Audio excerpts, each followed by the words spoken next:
You think it's a game? You think it's game? Y'all gon' make me lose my mind. Hey, yo, what's my name? Y'all gon' make me go all out. DMX. Y'all gon' make me act a fool. Hey, yo, what's my name? Y'all gon' make me lose my cool. I tried so hard. What y'all really want? What y'all really want? But it doesn't even matter. Come on. I tried so hard. What y'all really want? It doesn't even matter. It doesn't even matter. Come on. Boy, give me a sign. Dog, I meet bitches, the street bitches, slash, cocoa puff, sweet bitches, make you wanna eat bitches, but not me. I tried so I fuck with these hoes from a distance. The instant they start to catch feelings, I start to. What is it you want from a? I gave you, you gave me. I played you, you played me. and got so far. But in the end, it doesn't even matter. I had to lose it all. But in the end. Welcome everybody to another edition of the Showcase Pod. I am Don Vega, joined by the boss, Chris Blackheart. New Year's, Chris Blackheart. New year, new guests, new issues, new stories. The truth is coming out today. We're made it to 2024, man. That's quite the goal this time, you know. Well, it's only the fourth day in. Yeah, I really haven't made it that far. All right, well, you know, besides that, how was your holiday season, your New Year's and all that? What, are you tapping? Are you in a hurry? New Year's is fine. New Year's fine. Christmas is all good. You gave your Christmas gifts. I like did. You I'll said. tell you stories afterwards. Okay, People were but very happy with everything. very happy. Okay, I'll Of take your course. word for it today. But nonetheless, like every week, we got a guest on the show, and this week we got a guest that I go back with since the beginning. He's the owner and promoter of New World Wrestling Extreme, James Allen. Welcome to the Showcase Pod. Yeah, thanks for having me, man. How's it going? Yeah, it's going, man. It's going. Like I said, we made it to 2024. How are you doing? We're there, man. We're there. Things are going. All right, so we'll get right into it, James. You know, like I said, we go way back, but before we actually met, I always ask the guests on the show, how do you get bitten by the pro wrestling bug? How did it start for you? Hey, it's one of those things watching wrestling as a kid since I was 5. So that would probably take me back to 1982, I believe. Watching NWA, AWA, all that good stuff. Always into wrestling. Got around the 1994, started thinking about it, seen the stuff on TV. Our friend Rock. Mm-hmm. D'Alessandro, New England Wrestling Alliance, and hey, the dream happened, Okay. And then So how do you meet Rocco and those guys? How do you fall up with those guys? I know, my experience, they were on the Rhode Island Interconnect channel, and that's how I first watched their show. How did it happen to you? The same way or? the exact same way at 12 o'clock at night, watching public access TV, Mm-hmm. Okay. Train, and then we first started training. I think it was in like Johnston, up in the landfill area. Okay. You know what I mean? Up in the Plainville Pike. That was like the first training facility up in that area. Old boxing ring with the metal beam going across the center. And, it was either the left or the right, but never the middle because you'd be all screwed up.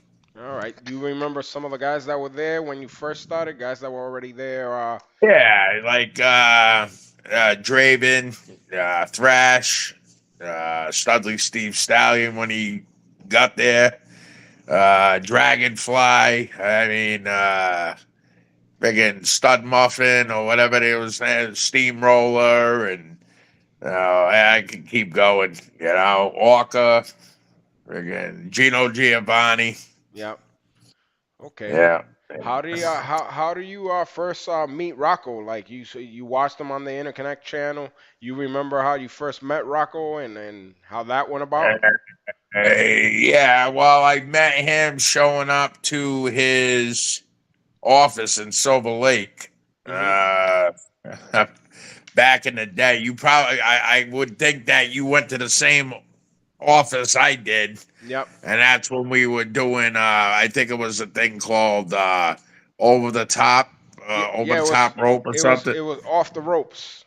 Off the ropes, yeah, Yeah. yeah. Started doing that from his office building, you know. Hmm. And one guy just came actually to my mind. Well, not even just you had Wolverine, you had Alfredo. I mean, Hmm. Alfredo came a little bit later. A dude named Orange Crush, Yep, I Pretty Boy remember him. Hernandez, Yep. um, Hugo.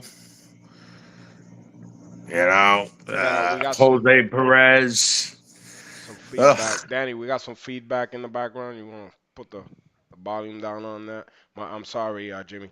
So a lot of those guys, yeah, the same guys that I came up with. So who was some of your trainers at that time? Jose Perez, Anthony Rufo. Um, those are probably the two guys that I could remember. The actual training was always Jose Perez and And Anthony. Ali Anthony. Anthony Rufo, aka Ali Muhammad, and Trouble Man, and Marvin the Maniac, all that stuff. yeah, Dan Marvin the Bula. Man, Dan Booler, all that. Shit, fucking, that's a long time ago. Yeah, I know, man. God damn. A lot of years. We're old, so Yeah. after that, I remember when I came in. Did you first started as the stormtrooper? That was your first gimmick that you did when you No, debuted. actually, no. The first gimmick that they gave me, I was Sergeant Yukon the Mountie. And then Ray Roy came in. I went back there. He was doing the Mountie. He was, portraying, Pierre the Mountie. Mhm. Always thought that was the real deal, but evidently it come out that he wasn't. Mhm. But that's whatever. Yeah. That's another story for another day. Yeah. No, but then I started doing the Stormtrooper gimmick, and we actually started tagging up. We were called the New Generation Quebecers Mhm. for a few shows, and then I went into the whole. When I went to 1996, November 1st, 1996, I went to Tony Rumble, Century Wrestling Alliance, and that I didn't really have. I was a stormtrooper, but he asked me one time, "Hey, what is a stormtrooper?" He couldn't really give an exact answer, so he's actually they come up with the whole trooper gimmick. So the actual Trooper Gilmore gimmick was actually a Century Wrestling Alliance NWA household name Mhm. that was created by them. And the whole Gilmore actually came from the whole Happy Gilmore, the Adam Movie. Sandler Yep. thing. So that's where that name Trooper Gilmore actually came from a guy named first it was going to be the Trooper, and then the name said Gilmore came from this it's actually outpatients manager back in the day, Dr. Red Sillinger, I believe his name was. Mm. And that's where that all came from. And originally it was supposed to be the Trooper with wearing a mask, and I had to buy a blue hood. You know what I mean? And that was the whole deal. And then that never happened. Then I ended up incorporating the stormtrooper gimmick into the Trooper Gilmore gimmick. Mhm. And at that time, I started doing that. Then we did a tag team called 5-0, and it was me and Mike King, which is back then he was Corporal Mike Johnson. Mhm. So we did the tag team called 5-0.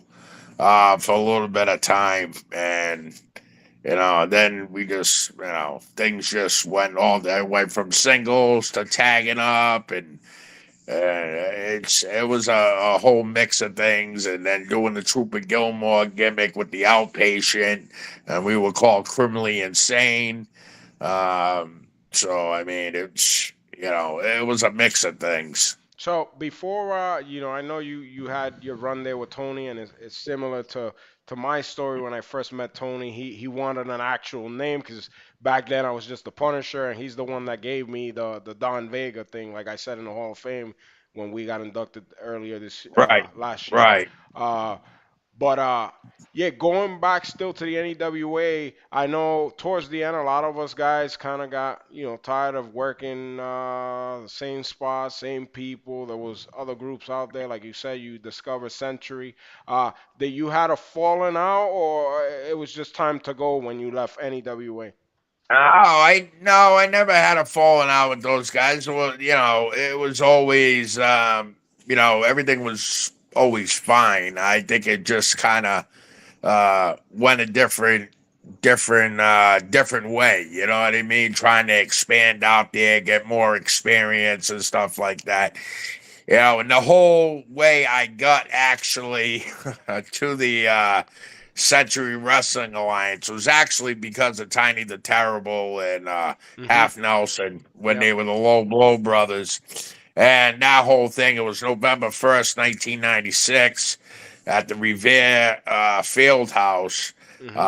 Tiny and his brother, Half, had a gig with them with Johnny Rodeo, and they were brought in as the Hollywood Kids. And that first night they needed somebody to do a gimmick and all that stuff. So it was just a regular plain Jane name, Jimmy Rich, and that's how I made my debut. Hmm. And I just did a basic job for them guys, get their gimmick over. And the way it all went down was, hey, just bring your gear, bring your gear on the show, come to the show. Every time I went to a show, they'd put me on the card. And before I know it, I was just on the regular, every show that there was, I Hmm. was on their cards. Okay. Either it was in front of 400 people, 500 people, 800. And I've been in front of up to over 6,000 people in Augsburg, New York, Wow. at one time. So, I mean, it's been a mix of things. It's been a great ride. So speaking of showing up and obviously like I said we share a lot of the same stories with like Tiny and Half. There were some of the guys that Hmm. got me booked once I started going out places. Did Hmm. you also experience the cutting your pay from Tiny? The I gotta get half of your pay, or that never happened to you? Honestly, I think he tried to do that one time, like saying that to me, but I Yeah, don't think it ever happened. yeah. Um, just the simple fact is, I was his ride. I was like, he would call me, "Oh, you're my roadie," and stuff like that. But I mean, I'm the one that got them guys from like you know everywhere for Tony. But I mean, they didn't really last too long. Yeah, yeah, 'Cause they blew off a few bookings, and Jay went to jail, maybe. yeah. You know, Yeah, you Jay was know. a great guy, man. He passed away last year. May he rest in peace. But Jay, yeah, he passed away. Tiny's still around, but Jay passed away. Uh, Good dudes, they were a trip to ride with and to oh my travel with, God. and fun guys, fun stories. Especially when them two got at it and got in fights and stuff like that. That was hilarious. But I didn't know he passed away, man. yeah, I just found out suddenly that there was rumors that he had passed, and then I saw someone on Facebook that knows him, mutual friend, posted his picture, and he passed away last year. Oh God. Yeah, yeah. Unfortunate. Those guys were very talented, man, and it just they they got some negative heat here and there, and that kept them from going even further. See, I like hearing the beginning of the stories because you two are almost twins. Well, yeah, I mean, we Which, started the which same. ironically, even like the more we have different guests on, the more I fill in the blanks a little bit here and there. I think two things that are pretty cool when you think about it. One, always bring your gear. Hmm. It's going back over 25 years. Yeah, And two, when you said what is, and you couldn't tell what is a stormtrooper, we still use that to this day yeah. when it comes down to young talent, because one thing I'm sure we're going to get down to is troop booking and with talent and how they have these brilliant ideas in their mind, Hmm. and then when they try to explain it to you, it's like, I have no idea what you're talking about, kid. Yeah. Well, we'll get into that a little bit later. But before we move on to, more of your time in Century and NWA New England, when you said, guys getting brought up to places, we touched up on the story before. One of the guys that also started with us was Eric Kulas, and he was famous for the incident with New Jack Yeah, over in Revere for ECW. He was yeah. actually brought down there by Tiny, and there's a lot of things. A lot of people said different things. You were there. We were all there around the same time, working together. Anything you want to get off on that? Because I know people are gonna ask. As far as As far what? as just yeah, how was Eric? Like I said, we were both around the same time. As far as Eric, I Yeah. mean, well, I mean, I mean, one thing I can say, he was one big son of a bitch. I Mhm. mean, that I can say. I thought he was a good kid. I mean, I don't know. I think he had a lot of growing up to do. I think he was, I mean, it's kind of hard. I mean, I don't know. I think he was like, for his age and what he was doing, I think he was sometimes immature. You Mhm. know what I mean? Mhm. Um, but I just think that that day, in particular, I think that was wrong place, wrong time. You know what I mean? Yeah. And I don't think he should have been in there. Yeah. But I mean, it's sad at what happened, and I know he passed a Yeah. few years back. Yeah, he did. Over, I think it was like what, heart condition or Mhm. something like that. Yeah, combination of Um, things. Yep. yeah, but I mean, I thought he was an overall good kid, but he had size. I mean, he had potential. I mean, I like the whole Ralph Cramden gimmick. You know Mhm. what I mean? Yep. Kind of remind you of what was it? I Love Lucy, I think it Yeah. was. Yeah. Yeah. I mean, it fit him. I mean, he could have been something. I think if he would have played his cards another way, and I think I think he probably could have did something. Yeah. Unfortunate, that he got the opportunity. He wasn't ready to handle the opportunity and got himself some heat that was unnecessary. Instead of making things easy. But obviously, he didn't know any better at that time. We were Right. all getting started around that time. So. Right. I mean, yeah, right. I mean, we're all green. We didn't know any better. He didn't know any better. Mhm. And it's I don't know. I Yeah. think I can say though one thing for this business. I mean, people need to pay their dues. Mhm. Um, a lot of people don't pay their dues the way they should. It's not like when we were, uh, starting out and stuff. We always showed up, set up the ring, broke the ring down, set up chairs, do this, do that. Mhm. Nobody knows how to do that anymore. Yep. A lot of people out there, they all got, to me, because I'm a veteran in the business and I can say this, and I'm sure you'll agree with me, and same thing with Blackheart. These younger guys, they think they're something big when they're not yet. Mhm. You know what I mean? Yep. And they don't pay their dues. They show up when they feel like they don't. They don't show up professional. And it drives me crazy. You know what I mean? Yeah, definitely, man. Definitely is a syndrome that's going around. Is the broken hand syndrome that the entitlement. You have to give, give, give, and in return you get nothing back. Well, you must Right. like Jimmy. Right. You must like it when you do rentals for other organizations, and the people don't talk to you, they bypass you, and then all of a sudden you get an email, "Hey, I'm looking for work," and then you look at him, it's like, "Kid, I was at the event for 8 hours. You just thought I was the ring crew guy. You bypassed me, didn't talk to me. You blew me off. You know." But Yeah. I mean, I probably ran into that, maybe a few times, not too much. I mean, especially, they know you've been around, for a little bit of time, but I mean, they try to play that shit. I mean, people that like, I ran into things because I work with like down in Connecticut.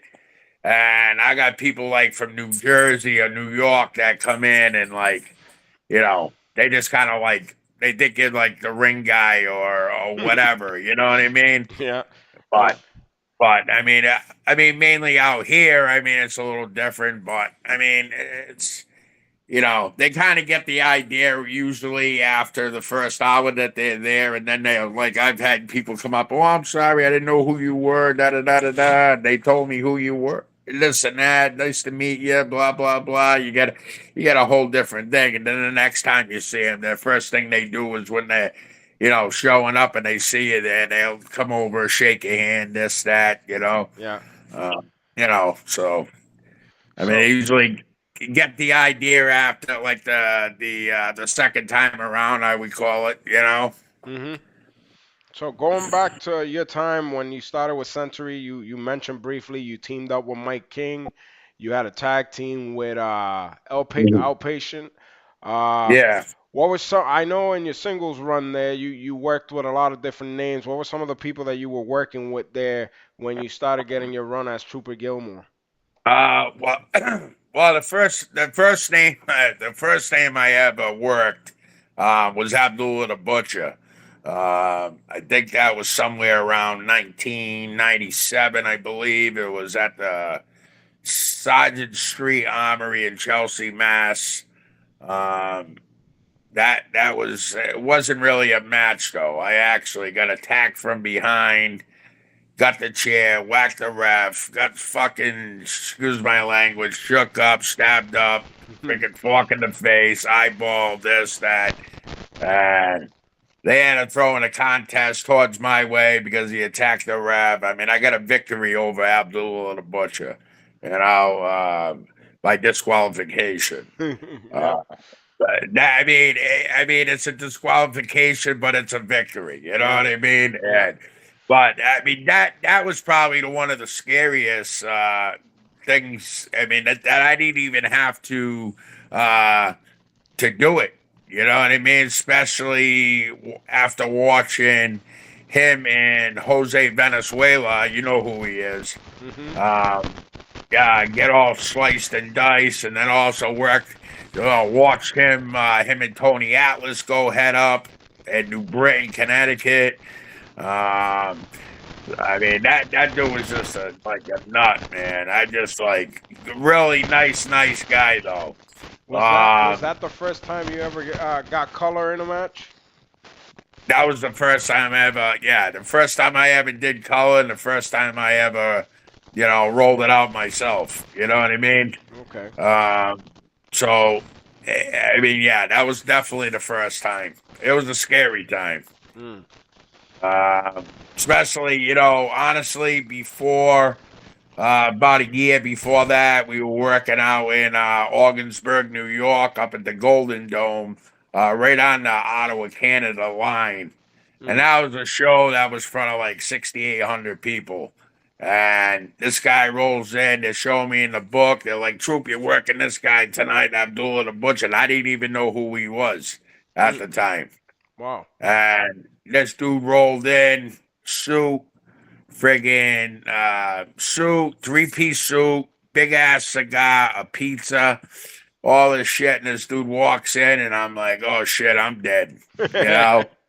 I'm like, I'm dead. And like, it was all a rib, and that was just like, you know, it was one of it was one of those things. Like I was just like, thank God at the time because I was just like, but he ended up giving me his wallet, the thing he wears on his head, wrapped up in a big ass ring that he wore, tied up, and said, "Kid, hold my stuff." Okay. So I literally said, "No problem, Abby." You know what I mean? Yeah. Now, like I made sure that shit didn't nothing happened to his stuff. Yeah, the funny thing though, going back to, Abby being a nice guy, I got a chance to meet him years ago when we had him over for Powerhouse, and you know, I realized then I was scared shitless watching him in Puerto Rico. He had those battles with like Carlos Colon and Oh the yeah. Invader and all those guys. Uh, and then I met him and I realized why all those years he never talked, because he's like Mike Tyson. He's got that little voice. Oh yeah. Oh yeah.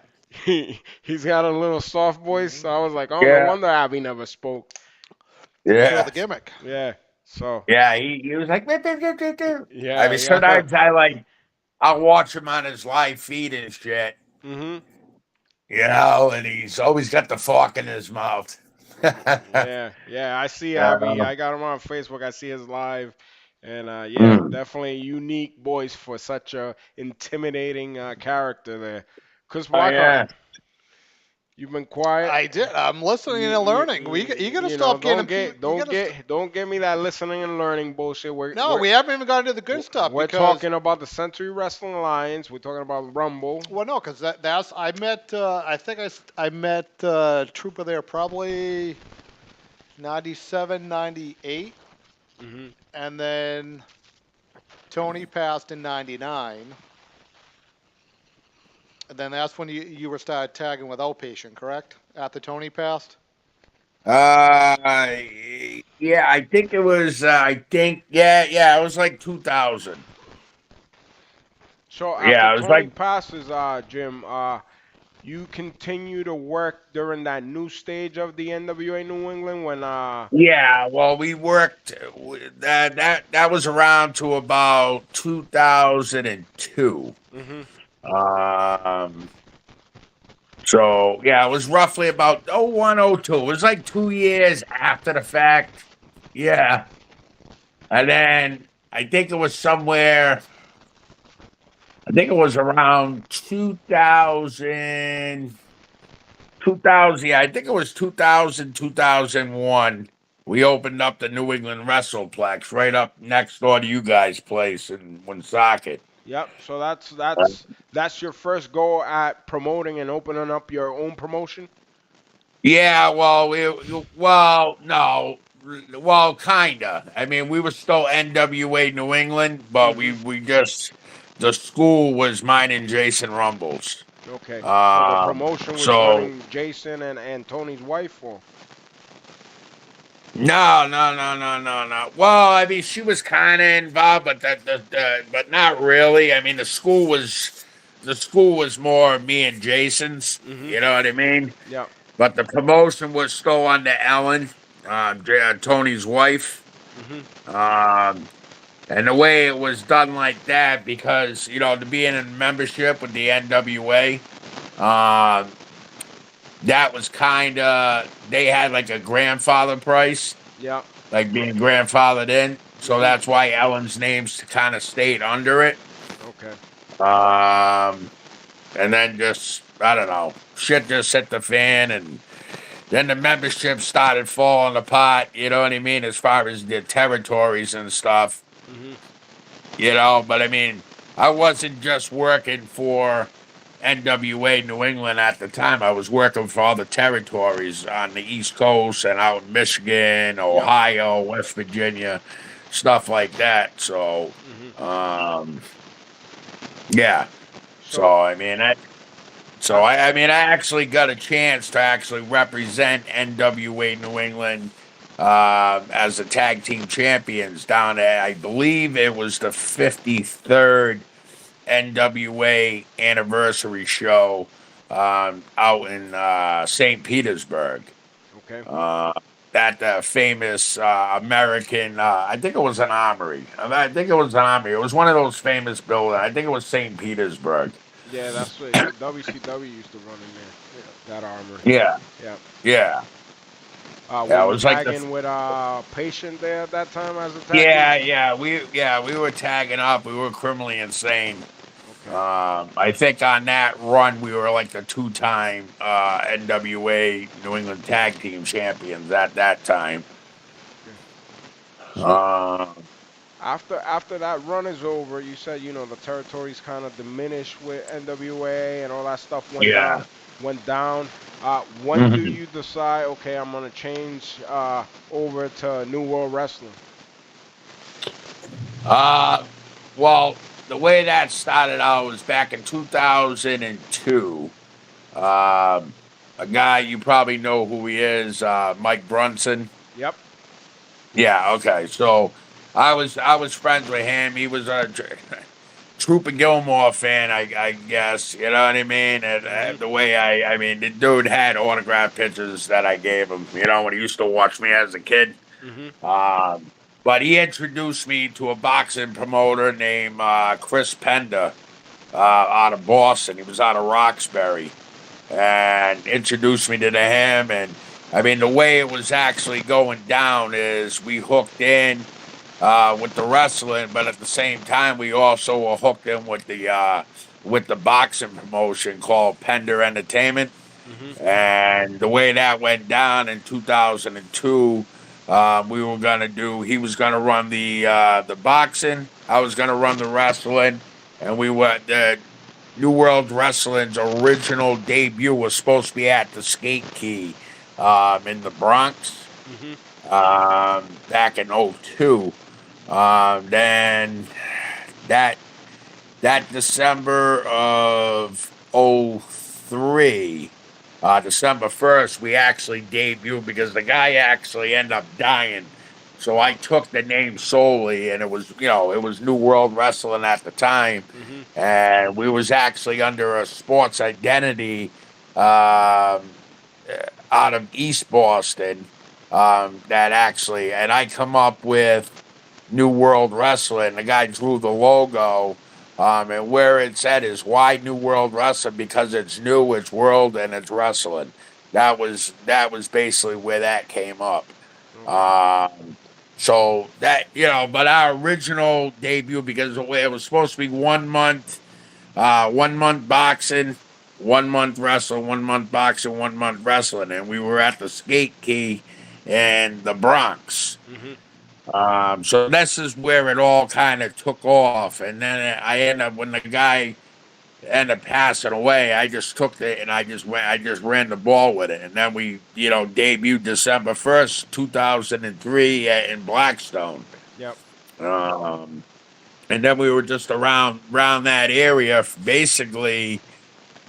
Realistically, with NWA New England and New England Wrestleplex and New World Wrestling, we started running around there like around 2000 between Woonsocket and Blackstone were basically our area Mhm. that we were running just because I was from Blackstone.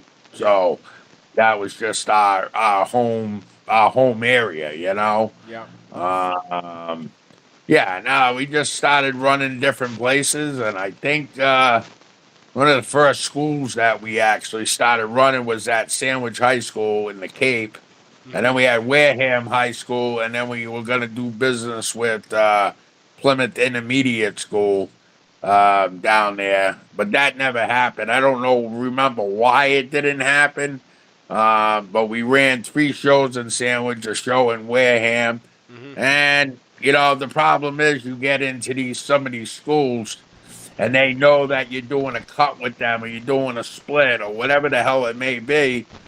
They're not doing any effort. You know what I mean? Yeah. So you're not getting the draw, that you should. Yeah. When you got a place and you're drawing 400 people, which you should be getting about 900 people. Yeah. Um, so we did that for a while, and of course, we're in, at the American Legion since 2012, Hmm. doing that. But that's been most of our shows, and then we started branching out, a little bit everywhere now. Well, what we're trying to do is just stay in a triangle type area. We're not trying to zigzag all over the place. Hmm. Um, so, and we're just averaging about 12 shows, maybe to 15 a year. Okay. So why the change? Or like you said, you started New World. It just kind of fell in to place once your partner or the guy that was going to be your partner passed away. Uh, then for a while you stopped running shows, and then you came back. Correct me if I'm wrong, and you added the Extreme, the New World Wrestling Extreme.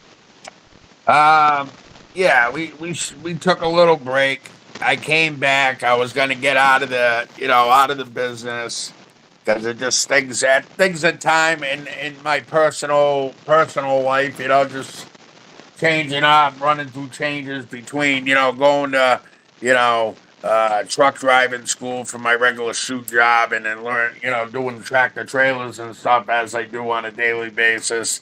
Hmm. Uh, things were just running rough for a few months, so I was going to get out, and then people talked me back into it. Then I just turned around and said, you know what, let me change it up. And the whole thing is we changed it to extreme because I just wanted to, change the vibe, just do a little thing. And we started doing a little bit on the hardcore side. Okay. Uh, but we got a little bit, got a little crazy. Some people got a little bit on the scared side of it, running down the American Legion. I mean, there was shows there, people were bleeding, they had, barbecue sticks in their head and this and that. We got Hmm. pretty freaking crazy, between throwing, doing windshields and lighting things on fire or whatever the hell the case we were doing. But then we just slowed that down. I mean, evidently, I just didn't take the name because the name stuck. Yeah. Um, I mean, that don't really mean that it's never going to get spicy again. You know what I mean? Okay. Chris. Yeah, I totally forgot about that because what I was thinking when you started, I was thinking you started at the Moose Lodge, that it was like you and Gino, or coming off like IIW with Biggs and stuff. No, no, we did run the Attleboro Moose Lodge. I mean that yeah, it was with Gino. Gino was I don't really like to talk about him too much on personal reasons, um and but yeah, he was actually Mike Booker at the time. You know what I mean? And that was, yeah, it was the Moose Lodge. That was before the American Legion and Yeah. stuff like that. Was Uh, Marati, and my timeline is totally screwed up, so I'm probably somewhere around the early 2000s. Was that before Marati?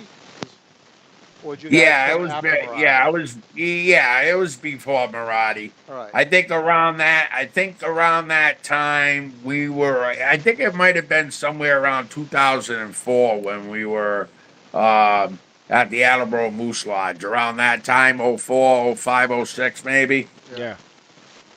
Yeah. It had to be around But that time. Yeah. Oh yeah, six. Yeah. yeah, we did that, and then we were supposed to.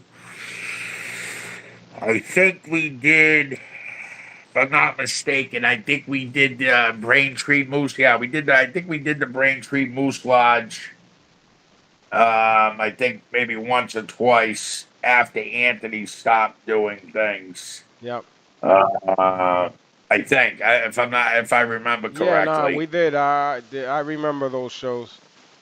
I remember going Yeah, and working for you at that time. yeah. Yeah. So yeah, I think we did. Yeah, because we did the whole. It was the other side of the thing. We put the pipe and drape going straight across. Yep. Yeah, yeah, man. I freaking so much shit that's happened over almost 30 years, man. It's like, oh my god. Yeah, I can't. To me, that's all blurring. Like with the Moose Lodge, I thought that was IW. No, the Braintree Moose Lodge you're talking Yeah, about? yeah, The no, Braintree Moose Lodge was UCW for a All right. while. All right, Then that makes sense. then towards the end, I remember that when I was working for Jimmy, he Yeah. ran one or two shows at the Braintree Moose Lodge. Yeah. Then after that, it kind of wind down. I think Ring of Honor ran a show in there, and they were one of the last people to run in there. Yeah, Yeah. I can't remember. So, my timeline is terrible. So you changed your format to run at the VFW in Woonsocket, and then you were running basically the summer show loop. You're doing like 3 or 4 shows. Yeah, it was those shows were actually like May, July, and like September usually. Yeah. And But then yeah, I mean, I went from an average 3 shows, then we did 4, then I did 2, and then most of the time it was like 3 a year. Um, but yeah, no, I just I don't know. I just started running in like other locations. I don't know. I just started picking up more. I don't know. uh, well, put it this way, being a promoter, I know we all get on our habits, and we all, we try to figure out something that works. From you going to that summer format to going to on the road, because it was the last 2 years, and we're getting out of COVID. That you did some ballsy stuff coming out of COVID. Did that help you change your mindset? What, as far as running more, you mean? Yeah, because I mean, well, let's just get in the whole COVID thing. During COVID, I mean, we all got our ass kicked financially, depending on what we were doing, what our overhead was. You had a venue that you stepped out, and you did literally the first show coming out of COVID outside. I don't think a lot of people know that story, and I should give you kudos for that. So, what was that story? Uh, Dude, uh, and here's the thing with this, right? I was, we were gonna run shows, why this COVID thing was going on. Then they closed it down. We postponed it one show. Then I think we postponed another show. Then they opened up for like 250 outdoor events, this and that. So, I mean, I just went out and just said, you know what, we're gonna run a show. So, and as I was advertisement and stuff like that, we were from that first show, because there was 3 that we did, that first show. Now, we had a shitload of tickets sold. I mean, the shit was like freaking crazy. And it was like on a Thursday, I got a call from the newspaper. Well, no, the way it all went down is, and somebody tried to get Joe Bruin involved, because they made it be like Joe. They used Joe Bruin's name, so basically a hacker got in there, sent an email to the news, Channel 12 News, got to Gina Raimondo's desk, this and that, the health board, all this stuff. I had the Providence Journal contacting me, all this. Then I had the task force for the COVID from Woonsocket, contact me, and I knew the person. And I like just set the bar, you know what I mean? Got some, got on this newspaper. They wrote a big article up. They wanted to write up a big ass, like, bad article, like I was doing something wrong. But somebody from Westport, Mass, which I don't know why it would be from Westport, because I know from somebody else that's doing some rap work for me, told me who it was, because they actually, Joe Bruin had a computer guy go back and trace the IP address. Hmm. So it came back to a dude that lives in Westport, Mass, which I don't know why. It's not Rhode Island, it's Massachusetts, and it's a worker. You know who I'm talking about. I'm not going to mention names. All right. So, and we know it is, and I almost brought that up at the Hall of Fame, but I didn't do it because it would have shook some shit. Okay. Yeah, definitely not the night. You don't want to ruin your night. No, I didn't want to ruin my night, because it would have been Johnny on the spot. He would have looked like a shitbag, like he is. and I know he did it because I got proof. And at the same time, try to put Joe Bruin and use his email address. And that was all because they knew like the Hall of Fame and this and that. Tried to get me and Joe Bruin on some bad shit because I called Joe Bruin out on it. Hmm. And Joe's like, I didn't do shit, dude. That wasn't me, man. Because I was going off because somebody, I'm trying to do things for people. Everybody's like not doing nothing, staying home, this, that, and that. You know what I mean? Yep. So, but needless to say, it came into a positive story. I went through the health board 2 days before. The show ended up uh, going more than the 250 outdoors, but I mean we were COVID compliant. I mean it was a big newspaper out. I mean I got the newspaper out. I mean, actually from a negative became a real good positive. Um, and we ended up getting. I mean because it was outdoors, we had the ring. We had the people from the ring. It was like 8 feet from the ring, and then it was like 6 feet apart, type of thing, where you could basically go and like if you went with your family, you had 5 people, there'd be 5 chairs of space, 3 chairs of space. We set it up to where groups and smaller groups could sit, and so and it was 6 feet apart. But I mean, we end up having like 400 people. The first one. So I mean, between three shows, there was like 1,200 people. Yeah, that's definitely positive from something that could have went south. You took a risk and it paid off. Recently, like you said, you've been running more shows, going to different venues.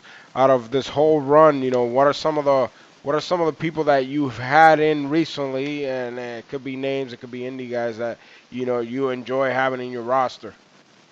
Um, well, I mean, even in the COVID era, I mean, I brought in, I mean, I used a lot of people that were sitting home. I used people like Tommy Dreamer, Justin Incredible, Luke of the Bushwhackers. I've had Rhino. I've had Hacksaw Jim Duggan. I've had Jay Lethal. I've had Jimmy Hart. Uh, God, I can keep going. But I mean, favorite. I mean, I had Rikishi evidently. I've used Sergeant Slaughter. Um, I mean, one that I like having on my roster because one, he's a former NWA world champion, the Tokyo Monster Gagas, because he's a veteran in the ring. He's a veteran in the locker room. He's a locker room leader. Stuff like that. I've had like Lucas Chase, Mike McCarthy. Guys I can just name guys that are um, Tommaso, which is BMT, Ariel. Uh, you know, um, I did like having Tacoma Talia at one point in time, but she's a pain in the ass. Uh, but we won't go there.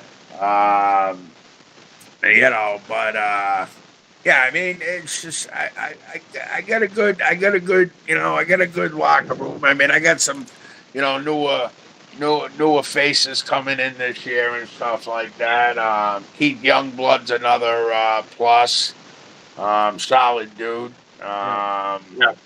Yeah. He's an NEW guy. Wrecking Ball Legursky. Nice guy, big mouth. You know what I mean? Nice guy though. Hmm. Pain in the ass. um, yeah, multiple guys. I've had so many guys come and go, and I'm just like one of them ones that if you're not paying your dues and you're not, doing things, and I mean, I just get rid of people. You know what I mean? Simple as that. I don't have time for games Yeah. with people. And it's the way it is. I mean, maybe because I'm old school. Just like you guys. You guys are old school too. You know what I Yeah, mean? yeah. There's no need to Um, be playing games and to waste time yeah, and to to And start up people, bullshit. right. I mean, people don't realize that we see things a different way. We see things like the 80s and the 90s. You know what I mean? On how things were and how things were better. Nowadays, it's a shit show. Yeah, definitely. When it comes down to what do you enjoy more? Do you enjoy the promoting aspect or being in the ring? Uh, I enjoy more the promoter aspect of it. I think that's probably the best of my ability, like psychology and doing that type of stuff. Versus in ring action, especially. I mean, I miss it, but I mean, I'm 46. I mean, I'm not gonna be bouncing off the ropes and doing all that crazy shit anymore. Just and I'm done. I'll leave that for the young guys and guys like Don Vega to I do. don't know, man. I'm catching up Yeah, there, but which is funny because you're kind of like you know, I'm a firm believer. Wrestlers never retire. We just do less, but between the different spans of doing it. So because you never had a retirement match, so no, actually, no. I've never. I mean, I've always thought about bringing Cooper Gilmore, back one more time and doing one final match. I mean, I did actually pull the gear out of the basement about 3 months ago. okay. Um, so, I mean, it's out there, but I just haven't done it yet. All right. So there you go. That's a start. You pull it out. It's still there. It's never too late.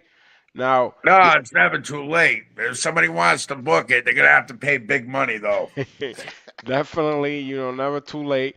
Going Yeah. into before we wrap up, uh, the New England Hall of Fame, it got delayed by COVID, a year or two. Uh, Right. so, get us to that date and how you felt and how on being inducted. Well, yeah. I mean, when it, when I first got asked at the time when COVID hit, I was like, "Wow, this is cool. I'm gonna go into the Hall of Fame. Yeah, I'm gonna see some of the guys I haven't seen in a while. Going with guys, you know what I mean? That Hmm. that started around my era, like yourself, and and then there's all this COVID thing, and then it came back, and I was like, oh, it's finally. I mean, it was like, all right, here we go, it's time, and then it just kept on, playing for that year, and it just like, anything can happen. Are we gonna go back into like a COVID thing, and things are gonna shut down again, or Hmm. that type of deal. And then, finally that June came around. I was like, it's getting closer. And then July was there. I was like, holy shit, I can't believe like 3 weeks from now it's gonna happen. Hmm. So I mean, honestly, I got excited because I knew you were in it and we've been around a long time. And I knew I was gonna see people I haven't seen in maybe 15 years or whatever, or maybe longer. Um, so it was like a reunion for me. I mean, seeing all these people that you haven't seen for years, and then there was some that I didn't remember because it's been so long, but they look familiar. And Hmm. and then when they said, "Oh, this is so and so," blah blah. It's like, holy shit, man, where the fuck you been? Yep. But it was really cool catching up with everyone. You know what I mean? Even seeing Chris Blackheart. well, no, I mean, Uh, I think the but good part about the New England Hall of Fame, it's usually we don't have time to sit around and talk. And probably that's one of the biggest problems that we have in wrestling between miscommunication and not talking. So, that night, just seeing Jimmy, reaching out, shaking his hand, seeing Cahagness, we had a good probably 5-10 minute talk where we probably should have talked probably like 10 years ago. Yeah. And just the fact that it is that event just brings people together that we should yeah, probably do something like this more often. without Yeah, no, a wrestling and show. I agree, and I felt mutual on everything too. So it was good. You know what I'm saying? It's like sometimes people do things, they throw other people under the bus, and they say this person did this. We've had discussions, and you know what I mean. Hmm. So like we had, we've had our differences, but not nothing extreme. I mean, the thing is like, like running in Woonsocket. I'm there. I know you're there. You do your thing, and that time that Robert Fuller guy's running around ripping posters off the telephone poles. You know what I mean? Yeah, And he's what's going? Yeah, I mean, Chris, you remember that because I called you on that, and it's like, oh, I didn't know he was doing that, and then I turn around and say something to dude. He's like, oh, Chris told me to go down and rip posters off the telephone poles, and I'm like, I mean, I come around the corner, I remember this, and this is when I had my black pickup truck. And I fucking come and I see this dude ripping posters down, going up Social Street, and I fucking like drove my truck right up to him on the fucking telephone pole. You know? this was So Roberts. Robert Fuller. Oh man. Well, see, the problem with that is people Yeah, don't. well, and then I called Chris on that because he put Chris under the bus. You know what I mean? Yeah. Yeah, you He's won't be like, the last oh, one to throw Chris underneath told the me to bus. go around taking your posters down. I'm like, that's why I called Chris, and then you know what I mean? Yeah, Ken Assure, he probably did that on his own. Roberts is a mind of Yeah. his own. But I was like, fucking, but needless to say, though, that was like the last time I ever fucking put posters up, Yeah. you know? Well, I just look Because at the it. thing Every is, poster's like like, $5.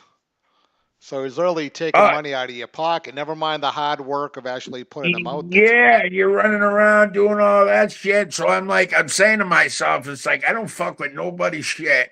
He puts you under the bus. Like, I never went around ever doing that shit to people. You know what I'm saying? Yeah. If anything, I try to help people out and share their shit. Yeah, You know what I'm saying? well, I mean, one thing in this business, we all run promotions, we all do what we do, but when it comes down to it, if we all help each other and we all help push each other, we're all gonna succeed. You know what I mean? So, and that's what we all need to do. And there's like, first of all, there's so many promotions, especially here in Rhode Island. And then there's promotions out there that are literally wannabe promotions. Mhm. You know what I'm saying? Yeah. And we're like myself, you guys, Showcase, and maybe there's like maybe a couple others out there. Like we're the oldest professional wrestling companies in Rhode Island. Mhm. You know what I mean? Yeah. I mean, there's a lot of new ones out there, but there's way too many. Yeah. There's way too many. Yeah, And everybody's starting promotions now out of the woodworks. Everybody with a ring or that could get a hold of a ring are running shows, and yeah, it just kills the area. well, plus they I mean, forget I between. mean, I'll be honest with you. I mean, I got people that call me up sometimes and they ask me stuff, man. I just tell them a ridiculous rate, dude, just because I don't want to deal with them. Hmm. You know what I mean? I just don't want to deal with. I don't even want to set my shit up for people. Yeah. You know what I mean? Well, they And forget too that. I mean, if they want to take the ridiculous rate, hey, then fuck it. You Yeah, no, know? you take it. But when you look at like going back to promotions that are running, between yourself and us is we've never sold out to anybody. Is all us from the beginning. Is ran by wrestlers, and Right. you literally directly deal with the owners. You don't deal with anyone else, and a lot of people can't say that. Right. So Jimmy, Yeah. speaking of all this, we're getting into plugs now. If you want to plug any of your upcoming stuff, any of your upcoming events, and your social media, go right ahead. The floor is yours. Well, the website will be updated in the next week or so, but you can go for NWW Extreme information at nwwextreme.com. Check us out on Facebook at New World Wrestling Extreme, Instagram, Twitter, and we're actually on TikTok now. That's been a little bit different, fun, but I mean, it's been different. But a lot of people's on TikTok these days. Yeah. And I'm old school. My son loves that stuff, and I'm just like, no. But now I'm on TikTok. I've been on Snapchat too, but I don't know how to use that, so I don't bother with that. But You're dancing on that our friend, TikTok, James? Are you fucking pulling some dance moves in there or what? I haven't done no dance moves yet, but you know what I mean. It's generally on the TikTok. That's where I do a lot of the videos that I do that I figured out how to do. But now we start back up Saturday, March 16th. It is Reloaded 2, and that is at the Natick Elks Lodge. And then from there, we move on to the Bridgewater Vets Club in April. May 18th, we're in Woonsocket, doing our thing at the American Legion, and and then we go from there. So I mean, but I mean, full list of shows will be going into effect in another week or so, and then we're going to be a part of the New England Fan Fest 9 this year, and we are bringing in Rikishi, WWE Hall of Famer, that will be courtesy of us. So that's coming up Uh, February 17th, if February, I'm not February, mistaken, yeah, February 17th at the Crown Plaza at Hotel. Crown Plaza in Warwick, Rhode Island. So go check that out, immortalseats.com for information Yeah, and tickets on that. Our friend Joe Bruin, he does great event, whether it's the Hall of Fame or the Fan Fest. I'll be on hand. Like Jimmy said, he'll be on hand, and WWE Hall of Famer Rikishi will be on hand. So go check that out. Go check out New World yeah, Wrestling Extreme for all the information and the upcoming events that he's got going on. Before we let you go, Jimmy, we always play the name game. And we'll get into that, and that we'll close off the night with that. Chris Blackheart, you always go first. I'll start easy. I'll start with Tony Rumble. I think my mic's out. No, your mic's out. Tony Rumble. okay. The We name just game. naming names. Yeah, the name game. You just give us the first thing that comes to mind or a brief story once you hear a name. So the first one was Tony Rumble. All right. All right. Well, I mean, could it be a road story? It Oh, could be anything that comes to I mind love stories. when you hear the name. Yep. All right, Tony Rumble. I give you a thing on Tony Rumble. I was with Tony Rumble a lot. I was actually used to take him. He used to actually be the New England booker for ECW, for Connecticut, and Massachusetts, and I shot about to Connecticut, down to New Britain, Connecticut one time. And we were driving back in my car. I believe I had a 1989 Ford Taurus. I believe it was an 89 or not, yeah, 89, 90 Ford Taurus. It had the tinted light covers on the headlights. Yeah.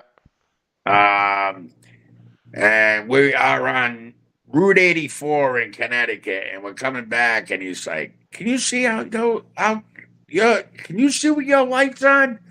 I'm like, "Yeah, I'm fine. I'm fine." He goes, "Fucking pull over." So we pull over. He turns around, gets out of the car, rips the freaking tinted things right off the headlights, gets back in the car, throws the things in the back seat, goes, "Now you can see." Fuck, and realistically, man, I mean, do you honestly think I was gonna say something to him? No. Yeah. I mean, I'm like a 19-year-old, 18-year-old kid just in the game, and this dude's the boss. You know what I mean? Yeah. Definitely a character there, Tony. Let's see who I got. Anthony Rufo. Ah, you took mine. That was a good one. Anthony Rufo. Friggin'. all kinds of stuff for him. I mean, just a solid dude, solid, hot, solid.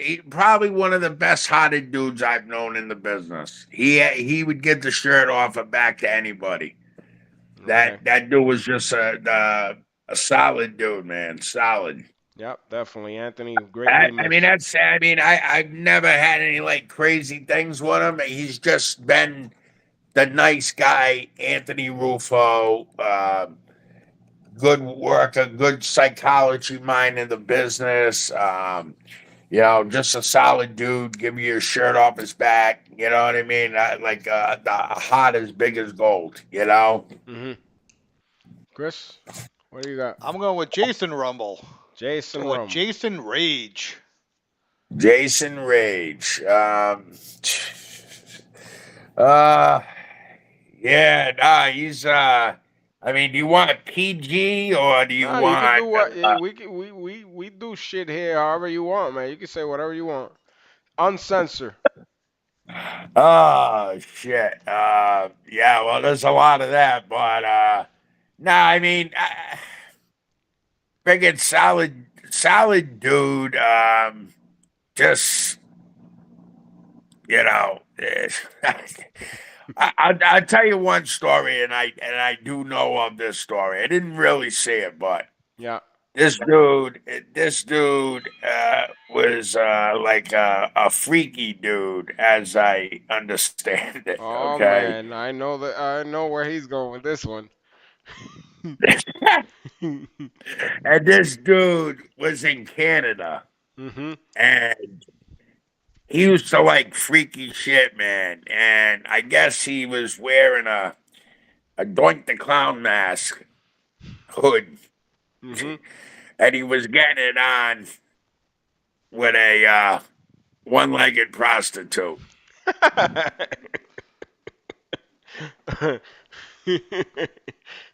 Jay, Jay was doing the WrestleMania gimmick with the with the one arm, pulling the one arm instead of this one had one leg. Yeah, Yep. he had one leg, and he was wearing the Doink the Clown hood. Oh man, that's All right. yeah, that's hey Jay, if you're watching, man, what's up to Jay? Uh, yeah.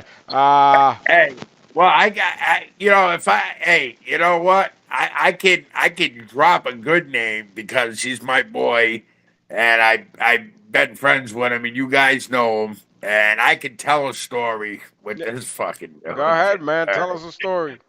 But I'll tell you the story. But real deal, Joel Davis, Yes, the real deal. What's the real He's deal? one of our watchers, and I'm gonna plug him coming up after we're done here. right? This cat, me and this dude did our first road trips together. Okay, and one particular one we had in Augsburg, New York. All right, this was at the Golden Dome, Augsburg, New York. We had this. I don't know if you remember a dude, and maybe you might have heard his name, Behemoth Bobby the Behemoth. Mhm. He was like a large 6'7" dude, wore a dress, stinky as a bastard, Yep. and wore a Bobby doll as a necklace. Mhm. Uh, so we're all in upstate New York. We're all in like staying in the hotel rooms and stuff like that. But back then, we would take the mattresses off the bed. Some people would sleep on the box springs, and Yep. some people would be sleeping on the mattress. So you feel like 3, 4 guys in the room. Now, Joel Davis is sleeping. He used to like to sleep like nude and Mhm. shit, right? And this dude, Bobby Behemoth, he always was fascinated with Joel Davis. Oh God. And yeah, like for some reason, he used to like to fuck with Joel. So this dude comes in the room still wearing the same fucking Bobby dress as he wore the day before. Stinky as a bastard, no teeth. Okay, comes in the room and goes to splash Joel Davis on the bed. All No. right, Joel Davis rolls out of the way. butt ass naked, jumps in midair and gives the dude a fucking leg drop. All right. Balls and shank fucking all in midair, dude. All right. Gives this dude a leg drop, butt ass naked. Oh man, the real deal got raw and real, Oh, as he he was likes to raw. say. I heard that's where the woo woo came Yeah, from. probably, man. Shit, what the fuck? I bet you never heard that story. Nope. Nah, that's the first one, man. I'll have to ask Joe when I see him. Are you going to his comedy gig coming up? Yeah, I think I'm gonna try to make it there for like an hour or so. The Yeah. problem is I get up at 4 o'clock in the morning. I go to Maine on Mondays. Okay. So I'm gonna try to go there. But there's another story. There was this dude. Hey, I'll tell you one more story. Right with Joel. He used to, you know how he wears the cowboy boots and shit. Yep. This dude fell asleep in the closet. This not Joel, but this other dude. I Mhm. don't remember his fucking name or nothing like that. And Joel had his boots in there, right? Mhm. So the dude takes a shit in one of Joel's boots. Oh. Joel gets up and he puts his fucking foot right in the fucking cowboy boot, dude, with the dude's shit in his fucking the motherfucker pulled his foot out so fast. He was like, somebody shit in my fucking boot. dude, dude took his fucking boot and was in the fucking sink with it, like cleaning it. Like filling it up with water, dumping it out, fucking right. Oh my god, Well, dude! cowboy boots were made to go on shit, so I guess they got baptized. Oh, Fucking they got baptized. They got baptized on the inside out. Jesus Yeah. fucking Hey, Christ. I had something similar to that. Somebody paid when I first started with Tony. We were in Ridgefield, Connecticut. All right, and I'll give you this, man. I was probably about 19 years old, Mhm. and somebody went in my bag, took one of my boots, okay, and I literally they had me thinking my boot was left at home. I called my house. I'm talking to my mother. I'm like, Ma, did I leave one of my boots there? This and that.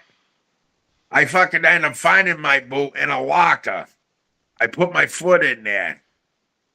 Fucking Mike King, Apocalypse, fills it up with that pink baby lotion. Oh man. All right? Dude, and here's the good part. The fucking shit smelled good. Yeah. At Yeah. least it wasn't shit. Well, it's better. I was gonna say, yeah, it's better than shit. But it was filled up. He filled it. He put a bottle of pink baby lotion in my fucking boot. We had Mike a Yeah. while back on the show last year, and he's always a trip. Uh, well, we're getting to that time, Jim. Last one on the name game that I wanted to bring out. We talked about him early, and we'll end on controversy. Tiny the Terrible. One crazy motherfucker. Yeah, that's Yeah. that's Yeah. definitely one that I've seen contests. that. Dude, that dude used to have all kinds of videos. He used to film himself banging on VHS. You ever see one of his videos? No, he never got that deep. No pun intended to show me any of that. But I Oh, did dude. I didn't know he Dude. had a fetish with hairy woman and all kinds of Feet. Feet. feet, armpit Oh, hair, all yeah. that shit. Yeah, No. he had Oh, a yeah, crush on man. Amanda Storm. Remember her? Oh, yeah. Yeah, he had a big crush on her. Oh, yeah. Oh, yeah.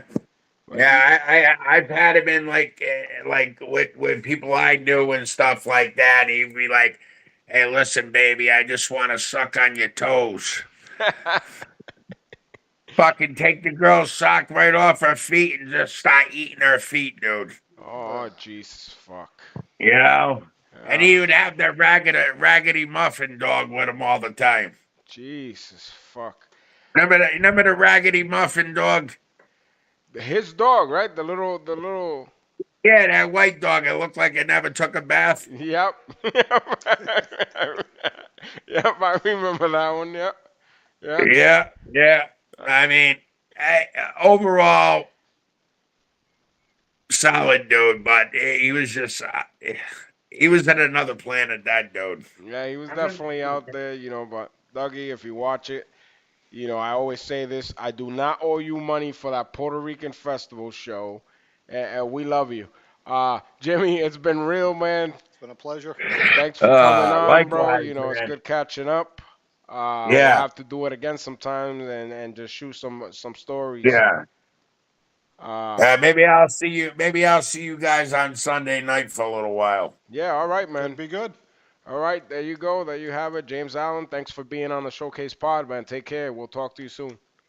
All right. Have a good night, guys. All right, good night, brother. Yeah, bye.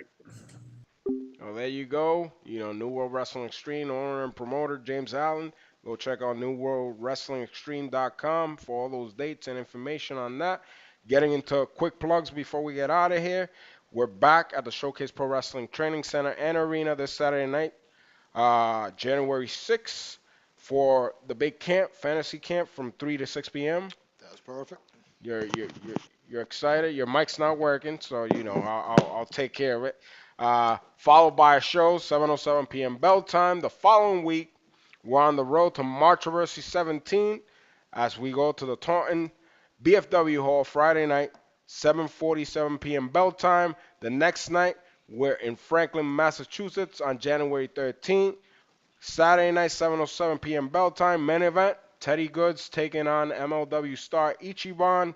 For all the info, all the shows that are coming up, showcaseprowrestling.com. Get your tickets because those events will sell out. All our socials, SP Wrestling, YouTube, we're 100 away from 1,000. You want to help us out there, go and subscribe, share the video so we can bring out more video, more content in the new year. You ready to go, Chris Blackheart? Yes.